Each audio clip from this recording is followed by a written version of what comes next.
بسم اللہ الرحمن الرحیم، الحمدللہ رب العالمین والصلاة والسلام علی خاتم النبیین۔ ناظرین محترم، السلام علیکم ورحمۃ اللہ وبرکاتہ۔ پروگرام سیرت النبی، آپ کا میزبان ڈاکٹر محمود غزنوی، ہم سب کے پسندیدہ اسکالر شجاع الدین شیخ، اور آپ سب کا پسندیدہ چینل ARYQTV۔ ہر ہفتے اور اتوار کی رات 9 بجے ہماری آپ کی ملاقات ہوتی ہے۔ سلسلہ جاری ہے سیرت النبی کے حوالے سے تفصیلی گفتگو کا، اور الحمدللہ کم و بیش 550 ایپیسوڈ جو ہیں وہ اس موضوع پر ہو چکے ہیں۔ نبی محترم صلی اللہ علیہ وآلہ وسلم کی حیات طیبہ ہماری زندگی کے تمام شعبہ جات پر محیط ہے، اور کہ آپ صلی اللہ علیہ وسلم نے جو دعوت دین دی ہے، اس حوالے سے آنے والی قیامت تک آنے والی دنیا اور تمام عالمین کے لیے آپ رسول بنا کر بھیجے گئے، اور آنے والی دنیا جب تک قائم ہو اور انسان آئیں گے، آپ کا دین جاری و ساری رہے گا۔ تو حیات طیبہ بھی جو ہے وہ ایک ہمارے لیے، آنے والوں کے لیے ہمارے لیے نمونہ ہے، اور قرآن نے اس کا فیصلہ بھی کیا ہے کہ لَقَدْ كَانَ لَكُمْ فِي رَسُولِ اللَّهِ أُسْوَةٌ حَسَنَةٌ۔ تو نبی کریم صلی اللہ علیہ وسلم کی زندگی کے ہر پہلو پر ہمیں نظر رکھنی ہے، اپنی اصلاح کے لیے کہ ہمیں کیا کرنا ہے۔ پچھلے پروگرام میں بات جو ہے وہ استقامت کے حوالے سے ہو رہی تھی کہ عمل چھوٹا ہو لیکن تسلسل کے ساتھ ہو، اور یہ بھی تھا کہ اللہ کو پسند ہے وہ بہت زیادہ اخلاص کے ساتھ تسلسل کے ساتھ ہو، اور یہ بات بھی ہوئی تھی کہ گناہ اگر چھوٹا بھی ہو تو احتیاط کرنی چاہیے، چونکہ گناہ ختم ہو جاتا ہے اور اس کے اثرات جو ہیں وہ ساتھ ساتھ جاتے ہیں۔ اسی طرح نیکی کو چھوٹا سمجھ کے نظر انداز نہیں کرنا چاہیے، اور یا مشقت کے خوف سے نظر انداز نہیں کرنا چاہیے کہ مشقت تو ختم ہو جاتی ہے لیکن نیکی کا جو پودا ہے وہ پھلتا پھولتا ہے اور حاشر تک ہمارے ساتھ جائے گا۔ اسی طرح کی کچھ باتیں جو ہیں وہ جاری و ساری تھی۔ ہم شجاع صاحب کی طرف چلتے ہیں کہ پچھلے پروگرام کا ریکیپ لیں، پھر انشاءاللہ آگے کی طرف چلیں گے۔ السلام علیکم۔ وعلیکم السلام ورحمۃ اللہ کیسے وبرکاتہ۔ مزاج؟ الحمدللہ رب العالمین۔ آپ خیریت سے ڈاکٹر صاحب؟ الحمدللہ، اللہ کا شکر ہے۔ تو یہ بات اصل میں نکلی تو معلم کے حوالے سے تھی، لیکن جی وہ چونکہ بات سے بات نکلی، اور اگر کوئی، میں سمجھتا ہوں کچھ ایسی باتیں اگر ہو جائیں تو اسے ہوتا رہنا چاہیے۔ جی بالکل۔ بسم اللہ الرحمن الرحیم۔ اللہم صلی علی محمد وعلی آل محمد وبارک وسلم۔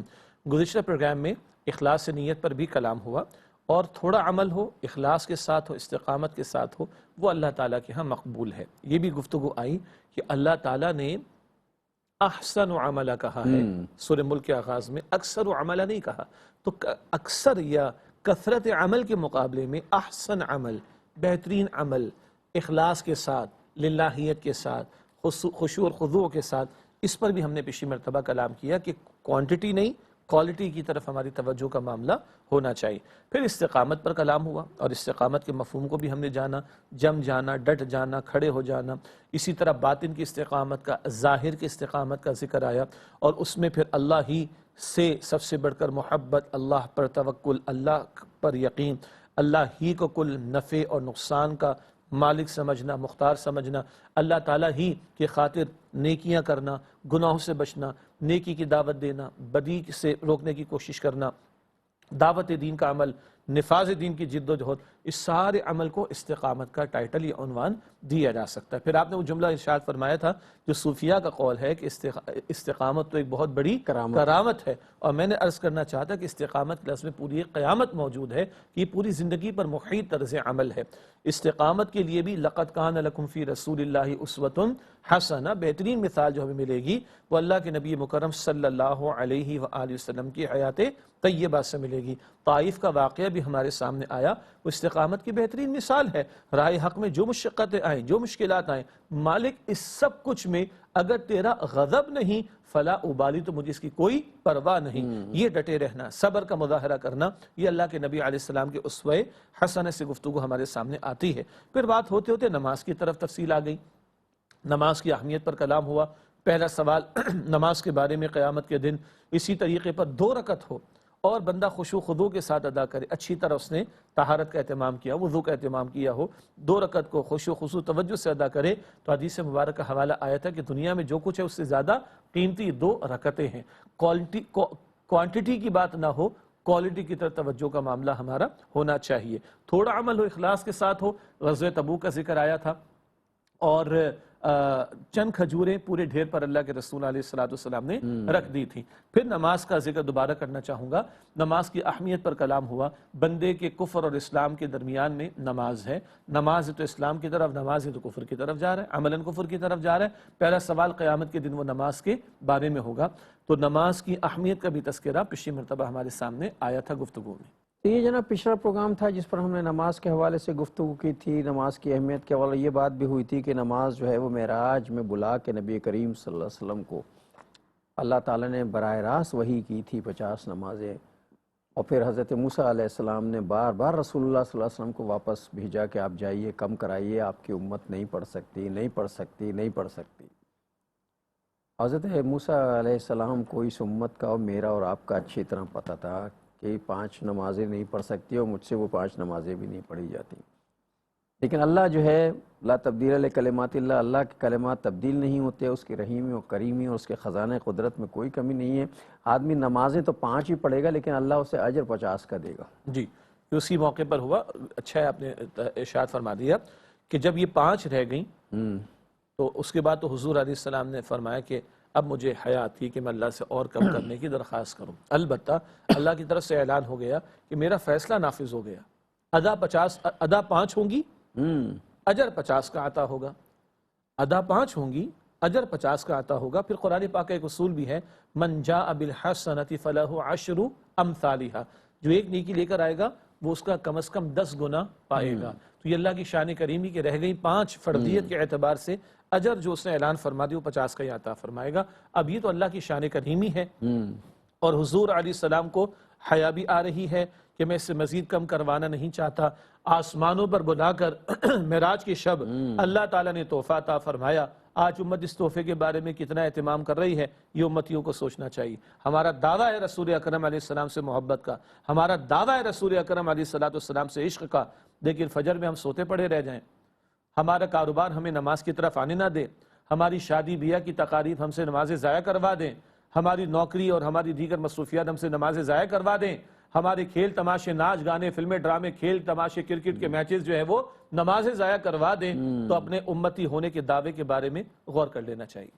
رسول اللہ صلی اللہ علیہ وسلم کو معراج میں بلا کے نماز عطا کی گئی، یعنی آپ صلی اللہ علیہ وسلم کو یہ معراج ہوئی کہ اللہ کے اتنے قریب پہنچے، اور وہاں براہ راست اللہ تعالیٰ نے وحی فرمائی۔ اور امت کی معراج یہ ہے کہ رسول اللہ نے جو نمازیں لا کے دی ہیں انہیں ادا کر لے، یہی کسی امتی کی معراج ہے۔ ایک حضور کی ملاقات ہوئی نا رب کائنات سے، ایک امتی کی ملاقات ہے، حضوری ملتی ہے، حاضر ہوتا ہے، براہ راست اللہ تعالیٰ سے کلام کرنے کا موقع۔ ایک پردہ تو اس وقت ہے، لیکن ایاک نعبد، ڈائریکٹلی اللہ سے کلام ہے، اللہ ہم تیری ہی عبادت کرتے ہیں اور تجھ ہی سے مدد مانگتے ہیں۔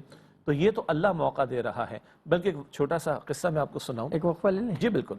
ناظرین ایک وقفہ لے لیں، پھر آ کے اس موضوع پہ بات کرتے ہیں، بہت دلچسپ اور اہم موضوع ہے۔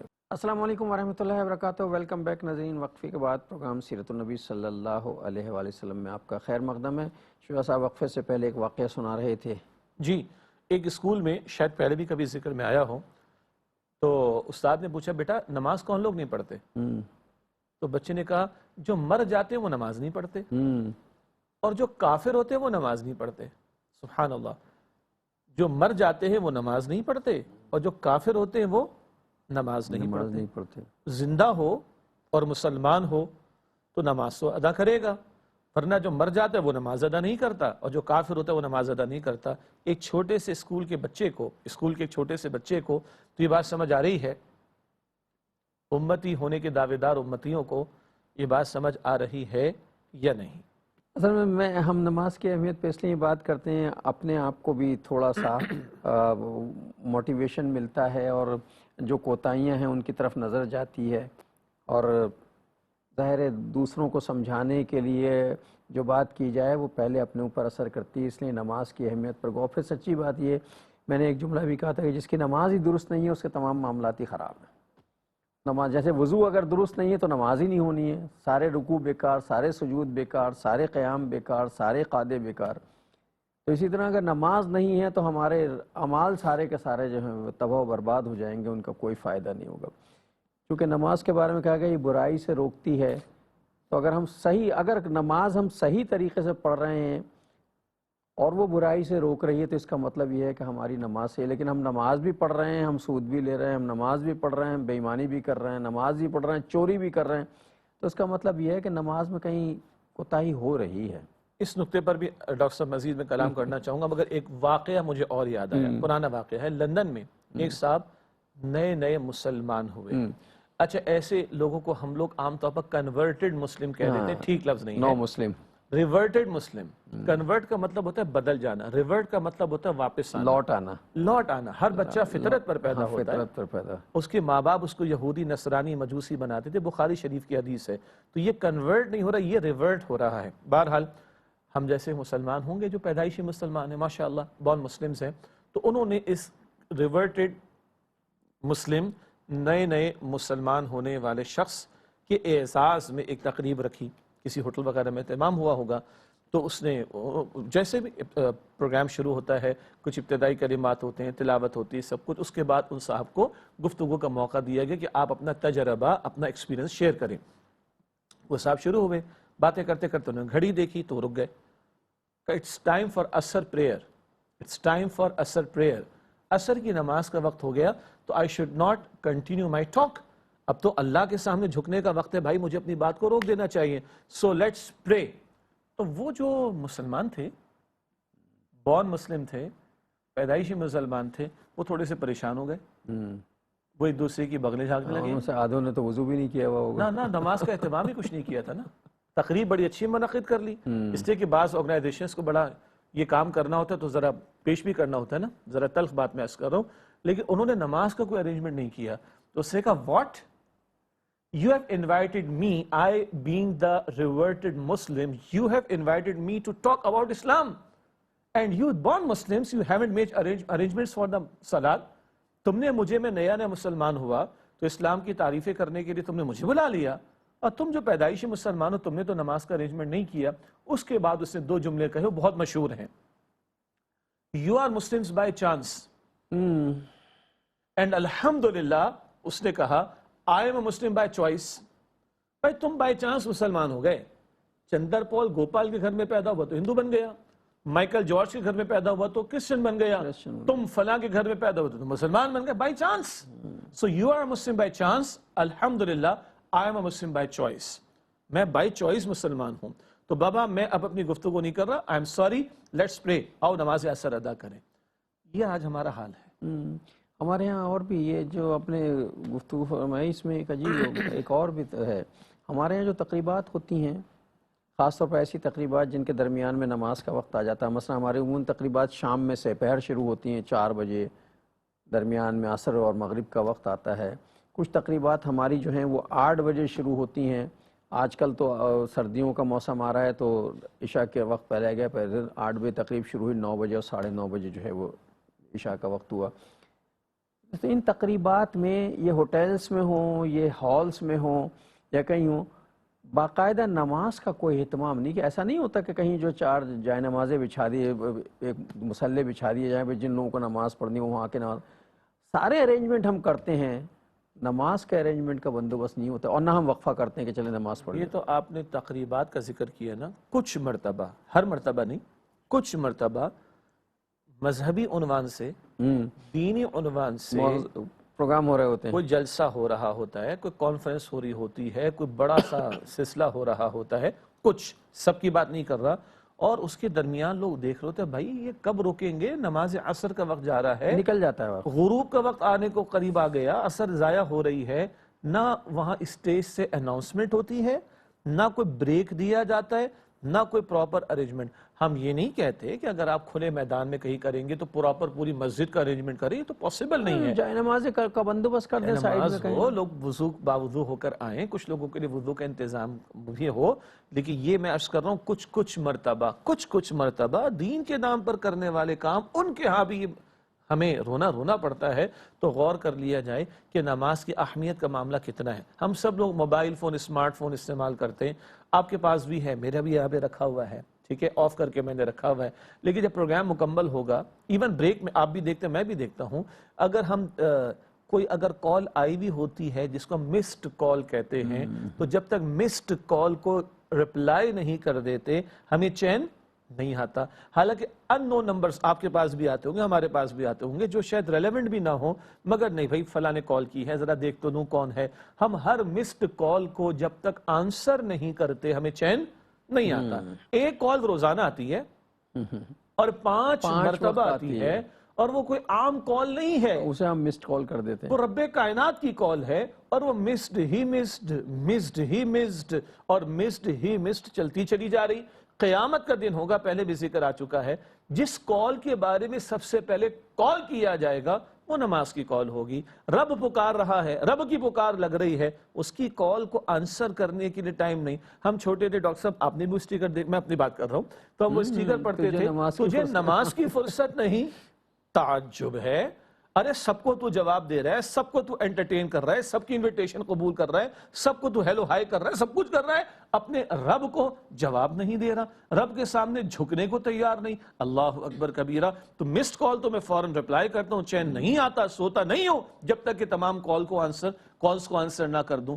رب کی آئی ہوئی کال مسڈ ہی چلی جا رہی ہے. ذرا غور تو کروں، بندہ ہوں اس کا، امتی محمد مصطفیٰ علیہ السلام کا، میرے دعوے کیا ہیں اور میرا طرز عمل کیا ہے؟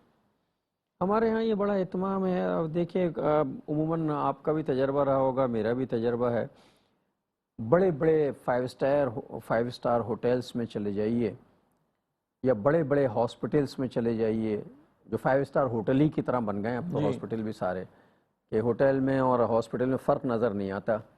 یا کسی بہت بڑے تعلیمی ادارے میں چلے جائیے، آج کل جو پرائیویٹائزیشن کا عمل ہے اس میں چلے جائیے تو وہ بھی ہوٹل کی طرح ہوتے ہیں باقاعدہ.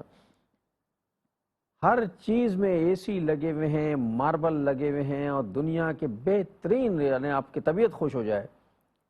لیکن جو نماز پڑھنے کی جگہ ہوتی ہے وہ ایک چھوٹی سی جگہ ہوتی ہے، نہ وہاں کوئی اے سی لگا ہوتا ہے، نہ وہاں کوئی ایک پنکھا لٹک رہا ہوتا ہے. یہ معاملات جو ہیں ایئرپورٹ وغیرہ کے معاملوں پہ بھی دیکھے، جب تو ایئرپورٹ پہ خیر ایک مصلی الگ سے بنا دیا جاتا ہے، لیکن باقاعدہ نماز کا اہتمام ایسا نہیں ہوتا جیسے کہ بھئی ہم نے 50 کمرے اپنے بنائے ہیں، ہوٹل کے بنائے ہیں، ہاسپٹل کے بنائے ہیں. ایک باقاعدہ کمرہ جو ہے وہ مصلی بنا دیا جائے کہ جہاں وقار کے ساتھ نماز پڑھی جا سکے. جی، اللہ کے نبی مکرم صلی اللہ علیہ وسلم ہجرت فرما کر تشریف لا رہے ہیں، تو آپ نے جمعے کا نظام قائم کیا اور مسجد قباء کی تعمیر کا اہتمام فرمایا. پھر آپ تشریف آگے لے گئے تو مسجد نبوی والا علاقہ، آپ نے مسجد نبوی کی تعمیر فرمائی. اللہ کے نبی علیہ السلام کی سنت اور طرز عمل میں مسجد کا قیام اولین ترجیح ہے. ایک اور ریاست کے قیام کے فوراً بعد پہلے مسجد قائم ہوئی. جی، اور ریاست کا آپ نے ذکر کیا، تو ریاست والوں کے لیے قرآن پاک کیا فرماتا ہے؟ سورہ الحج کی آیت نمبر 41 میں الذین ان مکناہم فی الارض اقاموا الصلاۃ وآتوا الزکاۃ وامروا بالمعروف ونہوا عن المنکر. جن ہم زمین میں تمکن، اقتدار عطا کریں گے، وہ نماز قائم کریں گے، زکوٰۃ ادا کریں گے، نیکی کا حکم دیں گے، بدی سے روکیں گے. حکمرانوں کا نماز قائم کرنا میرے اور آپ کی طرح نہیں ہے کہ وضو کیا، جہاں جماعت ہوئی جماعت ادا کر لی. حکمرانوں کا نماز قائم کرنا ہے نماز کا پورا انتظام ہونا، مساجد کا قیام، ان کے انتظامات کو سنبھالنا، پبلک پلیسز پر باقاعدہ نماز کے لیے پریمیسز اویلیبل ہونا، جگہ کا اویلیبل ہونا، انتظامات کا اویلیبل ہونا.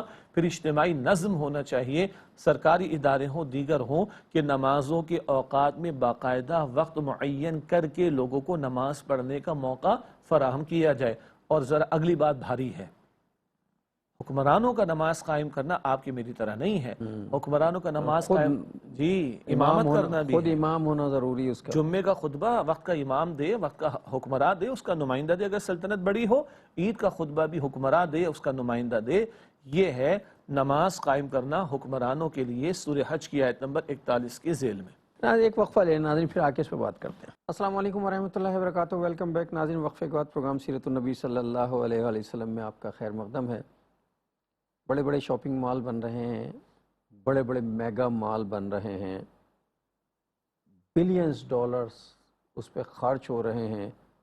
ان میگا مالز میں جا کے، ان شاپنگ مالز میں جا کے دیکھیے کہ وہاں نماز پڑھنے والوں کے لیے کیا گنجائش رکھی گئی ہے اور کیسی گنجائش رکھی گئی ہے. اکثریت کا معاملہ تو یہ ہے کہ ترجیحات میں بات شامل نہیں ہے. البتہ یہ بات عدل کے خلاف ہوگی کہ اگر کچھ وہ لوگ جنہوں نے ان باتوں کا اہتمام کیا ان کا تذکرہ نہ کیا جائے. ہم کسی کا ذکر نہیں کرتے. میں ذاتی طور پر ایسے بزنس سینٹرز کہہ لیجیے اتفاق بھی ہوا. ایک جگہ تو بڑا دل خوش ہوا. ایک جگہ ایک انسٹیٹیوٹ تھا, وہاں ہمیں درس کے لیے بلایا گیا. اس انسٹیٹیوٹ جو بھی جس فلور پر بھی تھا, ٹاپ فلور کے اوپر ایک شپنگ کمپنی کا آفس تھا. تو ان شپنگ کمپنی کے آفس والوں نے جو جگہ رینٹ پہ لے رکھی ہے اس کا ایک بڑا حصہ مسجد کے لیے مختص کر دیا اور ویل فرنش. ڈاکٹر صاحب دل خوش ہوا. ہمارا پروگرام بھی وہاں ہوا رمضان شریف میں. وہاں پہ انہوں نے ایک عالم دین کو امام کے طور پر رکھا ہوا ہے. وہاں پر LCDs بھی لگی ہوئی ہیں جس پر آیات, احادیث اور دیگر میسیجز آ رہے ہوتے ہیں. وہاں پر عود کا اور خوشبو کا بڑا زبردست انتظام ہے, وضو کا بڑا زبردست انتظام ہے, ویل کارپیٹڈ ہے, ساؤنڈ سسٹم بڑا زبردست ہے. میرا دل بڑا خوش ہوا, میں نے ان کو بڑا اپریشیٹ کیا. اور وہ پورا فلور, اتنا حصہ جو مسجد کے لیے, نماز کے لیے, مصلی کے لیے مخصوص انہوں نے کیا, وہ رینٹ دیتے ہیں اس کا. وہ اپنی آفس کے پریمیسز میں انہوں نے جگہ ایلوکیٹ کی ہے. اسی طرح بعض کمپنیز میں ہم جانتے ہیں, جانے کا اتفاق بھی ہوا کہ انہوں نے اپنے آفس کے اندر باقاعدہ نہ صرف یہ کہ پراپر پلیس ایلوکیٹ کی ہے, خواتین کے لیے الگ, بعض خواتین بھی جاب کرتی ہیں, اور حضرات کے لیے پورا الگ, اور پورا ویل فرنشڈ معاملہ. اور حتیٰ کہ ایک ایسی کمپنی, فارماسیوٹیکل کمپنی ہے, کہ ان کے جو اونر ہیں انہوں نے اپنے اس آفس کی مسجد میں روزانہ ظہر کی نماز کے بعد 7 منٹ کے درس قرآن کا بھی اہتمام کیا. اور وہ 3-3.5 سال یہ کچھ عرصے میں مکمل ہوا. ایک صاحب علم نے مکمل کیا. تو الحمدللہ ہمیں بھی انہوں نے بلایا. ہمارے معزز مکرم محترم مفتی منیب الرحمان صاحب بھی اس مجلس میں تھے. تو ہمیں اپریشیٹ کرنا چاہیے. بعض اسکولوں میں ہم جانتے ہیں, بعض اسکولوں میں چھٹی 1:30 بجے ہوتی ہے, تو بچے 1:15 بجے ظہر پڑھتے ہیں, اس کے بعد اپنے گھروں کو جاتے ہیں. کتنی پیاری بات ہے. ہم گئے, ہانگ کانگ جانا ہوا.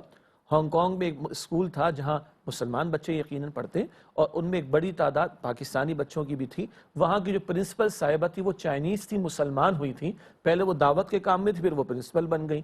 وہاں پھر میرا جو لیکچر تھا ایک انگلش میں تھا, اور ایک ان کے جہاں ان کا جم تھا جہاں بچے کھیلتے ہیں, وہاں پہ وہ لیکچر ہوا. لیکچر کے بعد کچھ کھانا پینا ہوا, نماز ظہر کا وقت آ گیا. کہا جی وہیں پہ نماز ہوگی. اس جم کے اندر دریاں بچھی, بچوں نے بچھائیں, بچیاں پیچھے کھڑی ہیں, درمیان میں تھوڑا سیگریگیشن, بچے آگے کھڑے ہیں. اور حیرت کی بات یہ تھی کہ وہاں ان کی جو تھمب امپریشن سے اٹینڈنس لی جاتی ہے نا, تو بچوں کی نماز کی اٹینڈنس لگتی ہے. دل بڑا خوش ہوا. یہ غیروں کے ملک میں اگر یہ نماز کا اہتمام ہو سکتا ہے تو اپنوں کے ہاں کیوں نہیں ہو سکتا. تو یہاں زیادتی ہو جائے گی اگر ایسی کچھ کاوشیں ہیں جہاں لوگوں نے اس کا اہتمام کیا ہے تو ان کا ذکر نہ کیا جائے. آرم فورسز ہماری ہیں, دیگر فورسز ہیں, بعض مرتبہ بڑے ہر جگہ اچھے لوگ ہوتے, بڑے ایک صاحب ایمان صاحب ایک بڑے منصب پر آئے, نماز خود پڑھاتے تھے. اب بتائیے سارا یونٹ پیچھے نماز میں کھڑا ہوا. اوسی صاحب, آفیسر کمانڈنٹ صاحب جو ہیں وہ امامت کر رہے ہیں. تو اللہ اپنی امان رکھے, سب نماز پڑھیں گے. کچھ لوگ تو واقعی اللہ کے لیے نماز پڑھیں, کچھ لوگ اوسی صاحب کے لیے نماز پڑھیں گے, لیکن جو اوسی صاحب کے لیے پڑھیں گے ایک وقت یقیناً وہ بھی اللہ کے لیے پڑھنے لگیں گے نماز. امام غزالی فرماتے ہیں رحمۃ اللہ علیہ اس بات پر, بڑا دلچسپ ہے. نماز پہلے مجبوری ہوتی ہے, بچہ باپ کے خوف سے پڑھتا ہے, پھر عادت ہو جاتی ہے, پڑھتا ہی رہتا ہوں میں, پھر عبادت بنتی ہے, شعور بنتا ہے. تو مجبوری بنے گی, عادت بنے گی, پھر عبادت بنے گی. ابھی یہ گفتگو نکلی تو اسی دوران شعیب صاحب جب گفتگو فرما رہے تھے ہالینڈ کی, تو مجھے اچانک خیال آیا, پرسوں غالباً یا کل میں نے جو ہے وہ ایک نیوز پڑھی ہے, باقاعدہ نیٹ پہ آئی ہے, اور وہ کسی چینل کے حوالے سے. اس میں سول ایویشن اتھارٹی نے مسافروں سے درخواست کی ہے کہ نماز کے لیے جو جگہ مختص ایئرپورٹ لاؤنج میں کی ہوئی نا انہوں نے, کہ اس لاؤنج کی جگہ کو استعمال کر لیا کریں, اس لیے کہ اس پر باقاعدہ چیک ہوتا ہے کہ یہ اتنا بڑا پریمیسز جو ہے استعمال نہیں ہو رہا ہے یا کوئی نماز نہیں پڑھ رہا ہے, اسے پھر دوسری مد میں استعمال کرنے کی سفارشیں کی جا رہی ہیں. میں عرض کر دوں, کسی ایئرپورٹ کا نام نہیں لیتا میں, وہ جب جگہ استعمال نہیں ہوتی بھی نظر آ رہی اس پہ ہوٹل ریسٹورنٹ, تو اس پہ چھوٹا سا ریسٹورنٹ بنے گا, چھوٹا سا ریسٹورنٹ یا جو ہے وہ ٹک شاپ بن جاتی ہے. بالکل, اور وہ پھر بہت مہنگے, اس کا کرایہ ہے اس کا بہت. تو کل ہی اپیل چھپی ہے کہ بھائی مسافروں سے کہا ہے کہ کم از کم ایک آدھ نماز ضرور پڑھا کریں یا جمع ہو کے 10 منٹ دیا کریں, ورنہ یہ ٹک شاپ بن جائیں گی یہ جگہ. بلکہ ہانگ کانگ کا پہلے میں نے ذکر کیا تھا, اور کچھ ملکوں میں بھی جانے کا اتفاق ہوا, وہاں مسلمانوں سے کہا جاتا ہے وہ بھائی ایئرپورٹس پر نمازوں کا اہتمام کرو. ایک ایئرپورٹ پہ ایسا ہی ہوا, بہت بڑی جگہ تھی, فرسٹ ٹائم میں گیا تو بہت بڑی جگہ تھی, مردوں کے لیے الگ, عورتوں کے لیے الگ, نماز کے لیے. اور اس کے بعد سیکنڈ ٹائم گیا تو بہت کونے میں چھوٹی سی جگہ کر دی. کیوں؟ اس سے کہ استعمال نہیں ہو رہا تھا. استعمال نہیں ہو رہا. وہ کہہ رہے ہیں بھائی جگہ تو پڑی ہے نا, اس سے تو لاکھوں روپے مہینہ کمایا جا سکتا ہے, تو کیوں ضائع کریں اسے؟ جی. بہرحال تو توجہ کی ضرورت ہے. اکثریت کا معاملہ تو ہے کہ ترجیحات میں بات شامل نہیں ہے, لیکن جہاں, بلکہ کل ایک بڑا اچھا میرے پاس ایک امیج آیا, انہوں نے کہا بھائی بلڈر حضرات جب گھر بناتے ہیں تو بہت سارے وہ ہوتے ہیں نا ایریاز, بیڈ روم ہے, ڈرائنگ روم ہے, کچن ہے, واش رومز ہیں, اسٹور ہے, یہ ہے, وہ ہے. تو کسی نے کہا یہ پریئر روم ہے. جن گھروں میں وسعت ہو تو یہ پریئر روم ہے, جائے نماز بچھی ہوئی ہے, کچھ قرآن شریف کے نسخے, ایک لائبریری رکھی ہوئی ہے, 2 چھوٹی کرسیاں لگی ہوئی ہیں, بچے بیٹھ کے کچھ پڑھ لیں. ایسے میں بعض دینی حضرات ہیں, 2 مفتی حضرات ہیں کہ جن کے گھر میں اللہ نے وسعت دی ہے, بہرحال ہر گھر میں اتنی وسعت نہیں ہوتی, لیکن جن کے گھر میں اللہ نے وسعت دی ہے تو انہوں نے ایک روم سیپریٹ ایلوکیٹ کیا ہوا ہے, پریئر روم کہا. اسی میں لائبریری, اسی میں نماز ہے, اسی میں بچوں کا مدرسہ, اسی میں بچوں کی دعاؤں کا سیکھنے کا معمول, اسی میں خواتین کی کوئی نشست وغیرہ کا معاملہ. تو یہ مائنڈ سیٹ کی بات ہے. جب ہم اللہ کے لیے اس عمل کو, نماز کو ترجیح دیں گے تو پھر اس کی برکتیں بھی ہم اپنے گھروں میں, اپنے معاشروں میں, اپنے گھرانوں میں, اپنے کاروبار میں, اپنے معاشرے میں, اپنے ملکوں میں, اپنے نظاموں میں محسوس کریں گے انشاءاللہ. اصل میں اس سارے کاموں کے لیے رجحان سازی کی ضرورت ہے. ابھی جو گفتگو ہم نے شروع کر دی نماز کے حوالے سے, ظاہر ہے نماز کی اپنی امپورٹنس ہے نا, اور غیر معمولی امپورٹنس ہے, اسی پہ اس نے پروگرام کر لیا. ایک رجحان سازی کی ضرورت. یہ ساری باتیں صرف اس نہیں کہ ایک رجحان بنے کہ ہم سب جو ہیں وہ اس بات, خاص طور پر اپنے بچوں کو اس بات کا اہتمام کرنا چاہیے کہ انہیں بار بار نوک کرتے رہنا چاہیے, نماز پڑھو, نماز پڑھو, نماز پڑھو. ان پہ تھوڑی سی سختی بھی کرنی چاہیے, نماز کی ترغیب بھی دینی چاہیے. اور بھائی سچی بات تو یہ ہے کہ بچے تو نماز جب پڑھیں گے نا, میرے گھر کے بچے نماز اس وقت پڑھیں گے جب میں نماز پڑھنے جاؤں گا, مجھے کرتا ہوا دیکھیں گے تو کریں گے نا. اب میں ہی اگر پابند نہیں ہوں اور بچوں سے کہوں نماز پڑھنے جاؤ تو کل کلاں کو پلٹ کے وہ کہہ دیں گے اور آپ, تو کیا ہوگا؟ صحیح بات ہے. تو پہلے آپ دیکھ لیں تاکہ بات میں وزن بھی پیدا ہو جاتا ہے. جب ہم کہتے ہیں تو خود کرتے ہیں تو بات میں وزن. یہ جو ہم تقریریں کرتے ہیں نا, وہ جیسے سینکڑوں لوگ تو تقریریں کر رہے ہیں, دن رات تقریریں کر رہے ہیں, دن رات, کسی پہ کوئی اثر نہیں ہوتا. لوگ کہتے ہیں یار اس قدر دین کی بات ہوتی ہے, ہر دوسرا آدمی دین کی بات کر رہا تھا, لیکن اثر وثر کسی پہ دین جو ہے وہ اس طرح نہیں پھیلتا. تو اس کی وجہ یہ ہے کہ ہم جیسے لوگ صرف گفتگو کرتے ہیں, عامل نہیں ہیں. اگر ہم عمل بھی کریں تو ہمارے عمل کے اخلاص سے ہماری بات میں وزن پیدا ہوتا ہے. قرآن حکیم کی کچھ آیات ذہن میں فوراً آتی ہیں. ایک تو سورۃ البقرہ میں ہے, آیت نمبر 44 میں, اَتَأْمُرُونَ النَّاسَ بِالْبِرِّ وَتَنْسَوْنَ أَنفُسَكُمْ وَأَنْتُمْ تَتْلُونَ الْكِتَابَ أَفَلَا تَعْقِلُونَ. پیچھے یہود کی طرز عمل کا بیان ہے, رہنمائی ہمارے لیے بھی. اَتَأْمُرُونَ النَّاسَ بِالْبِرِّ, تم لوگوں کو نیکی کا حکم دیتے ہو, وَتَنْسَوْنَ أَنفُسَكُمْ, اپنے آپ کو بھول جاتے ہو, وَأَنْتُمْ تَتْلُونَ الْكِتَابَ, تم کتاب کے پڑھنے پڑھانے والے ہو, افلا تعقلون, کیا تم سمجھتے نہیں؟ یہ سارے احکامات دوسروں کے لیے, تمہارے لیے نہیں. اب دوسرا مقام تو اکثر ہماری گفتگو میں آتا ہے سورہ صف کے آغاز میں, یا ایھا الذین آمنوا لم تقولون ما لا تفعلون کبر مقتا عند اللہ ان تقولوا ما لا تفعلون. اے ایمان والو, کیوں وہ کہتے ہو جس پر تم عمل نہیں کرتے؟ یہ بات اللہ کو انتہائی ناراض کر دینے والی ہے کہ تم وہ کہو جو تم کرتے نہیں ہو. بات میں تاثیر اللہ کے حکم سے آتی ہے, بات میں تاثیر اللہ تعالیٰ کے حکم سے آتی ہے, اور پھر بندے کے بھی کردار کا بھی اس پر اثر پڑتا ہے. بندے کی تنہائی پاکیزہ ہو, اس کی بات میں تاثیر ہوگی. یہ بہت اہم بات ہے. بندے کی تنہائی پاکیزہ ہو. ایسا جملہ شجاع صاحب نے کہہ دیا کہ اس پہ میں پورا پروگرام جو ہے وہ کر سکتا ہوں. اصل مسئلہ یہی ہے کہ ہماری جو خلوت کی زندگی ہے اور جو جلوت کی زندگی ہے, خلوت کی زندگی اگر پاکیزہ ہے تو جلوت کی زندگی پاکیزہ ہوگی, ورنہ نہیں ہوگی. اور یہ آج بہت بڑا مسئلہ ہے. تو میری تنہائی اگر پاکیزہ تو انشاءاللہ بات میں تاثیر ہوگی.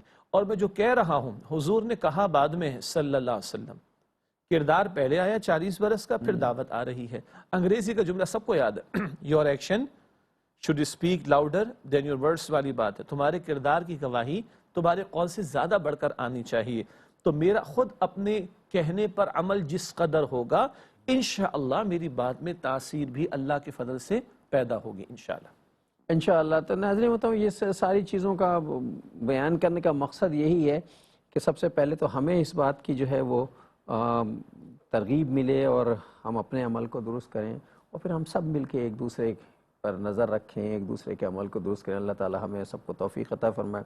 رسول اللہ صلی اللہ علیہ وسلم کی حیات طیبہ میں معلم کی حیثیت سے جو گفتگو جاری تھی، وہاں سے بات نکلی تھی اور نکلتے نکلتے جو ہے وہ بہت اہم جگہ پہ ہوتی ہوئی یہاں تک آ گئی۔ خیر یہ موضوع جو ہے مؤخر کرتے ہیں اگلے پروگرام تک کے لیے، چونکہ آج ہی کے پروگرام کا وقت ختم ہو رہا ہے، تو میں شجاع صاحب سے حدیث ہدیہ کروا دوں، پھر آپ سے رخصت ہوتے ہیں۔ نبی اکرم صلی اللہ علیہ وآلہ وسلم نے ارشاد فرمایا الدال علی الخیر کفاعلہ، صحیح مسلم شریف کی روایت ہے، نیکی کی طرف دعوت دینے والا نیکی کرنے والے کی طرح ہے۔ حدیث مبارک مکمل۔ ہم خیر کی بات کی دعوت دیتے رہیں، عمل بھی کریں، انشاءاللہ اگلا عمل کرے گا اس کو تو اجر ملے گا، وہ اجر اتنا اللہ ہمیں بھی عطا فرمائیں گے۔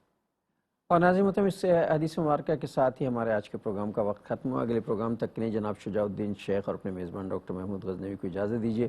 اللہ نگہبان، والسلام علیکم ورحمۃ اللہ وبرکاتہ۔